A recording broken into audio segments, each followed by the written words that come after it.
Happy Wednesday, everybody. I hope your day has been fun, or at least productive. Mine has. Uh, got some work stuff done that I've been putting off, and that's always nice. Um, so, are you like me? You've been working from home for months now, and some days the gloom just seems a little bit more present than others.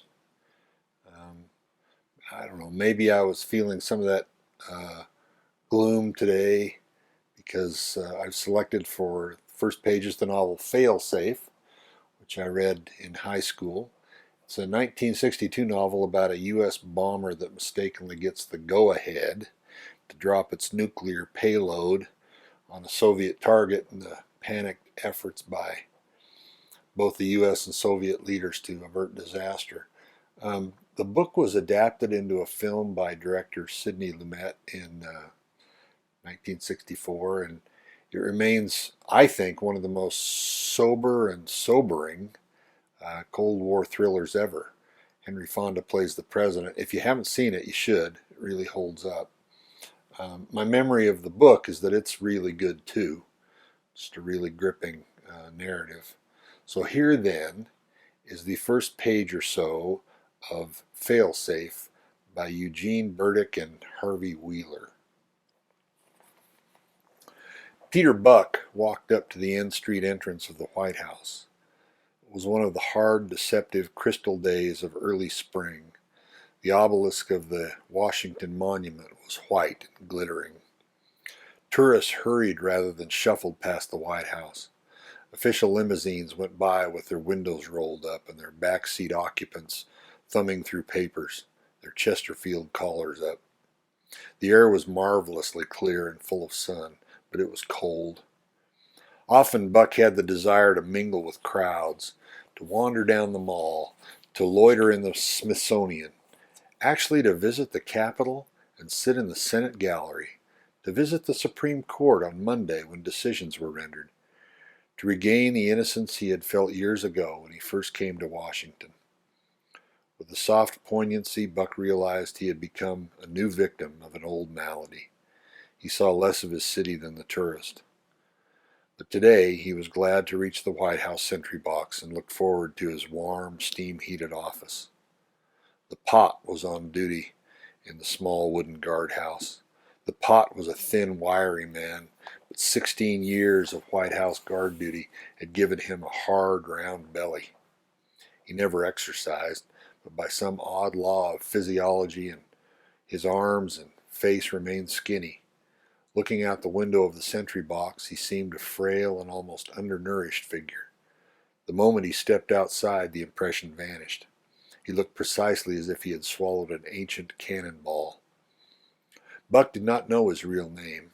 This was part of the White House drill. The guards had to know everyone's name, but the other employees seldom knew the names of the guards. The Thin Man, the Pot, the Indian, Scarface, Chief, the Grunt, the Sphinx were some of the names which the civilian staff had given to the guards. Buck had never heard one of the guards called by a proper name. The Pot stepped out of the guardhouse and nodded at Buck. His eyes flicked over Buck's leather attaché case, and he grunted. "Ham and cheese?" the Pot asked.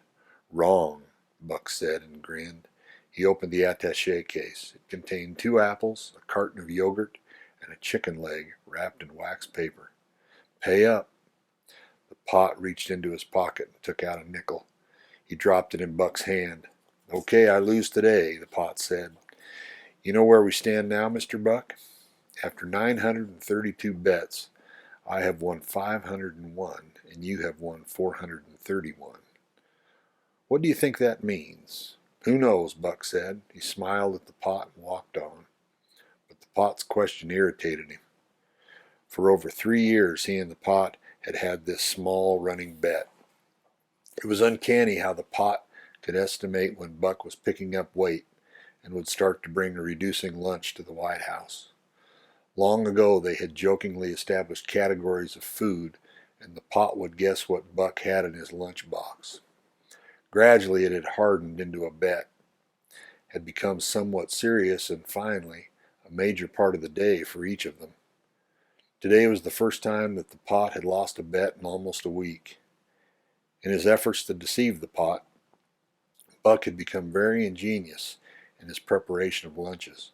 He had instructed his wife, Sarah, to seek out exotic sausages, salad stuffed eggs, sometimes caviar sandwiches.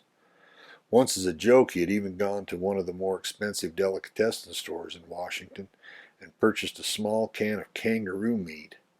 But when he produced the kangaroo sandwich and saw the look on the pot's face, he realized he had gone a bit outside the rules. The pot paid the nickel, but his eyes were icy. Buck went into the east wing, nodded at the Indian, then turned left. He entered his small office. He opened his attaché case, quickly deposited his lunch in the left-hand bottom drawer of his desk, took a copy of the Washington Post from the case, and put it on the desk. He closed the case and put it on the corner behind the coat rack. He sat down to the desk. Squarely in the middle of his desk, put there a half-hour before by a messenger, were the usual copies of Pravda and Izvestia, plus a monthly Russian literary magazine. Buck began to read the Russian newspapers. He read with an incredible speed. As he read, repeating a task he had done hundreds of times, he was aware of a slight thrill of pride. He knew, quietly and competently, that he was among the 3 best Russian translators in the United States. Ryeskind at Berkeley might be a hair better on accent, but that was all. Buck was sure that he was better than Watkins over at the Pentagon. After the 3 of them, there was a big gap before one came to the 4th best American-born Russian language expert, probably Haven at Columbia. Kind of screwed up the Pravda and Izvestia.